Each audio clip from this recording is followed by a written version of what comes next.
Hello guys, in this video I'm going to show you where to find tutorials on the MapMarker application. But first of all, I just want to mention, please don't forget to subscribe to our channel, because at 100,000 subscribers we are going to show you all YouTube revenue statistics and growth strategy, how to make money online. So let's jump into it. First of all, open the application on your device.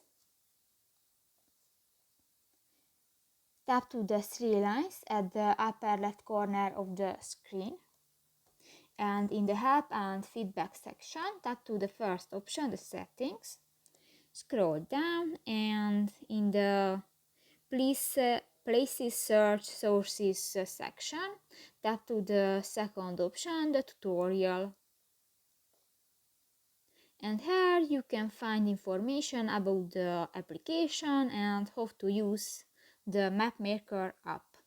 So that's pretty much it for this video, guys. See you in the next one.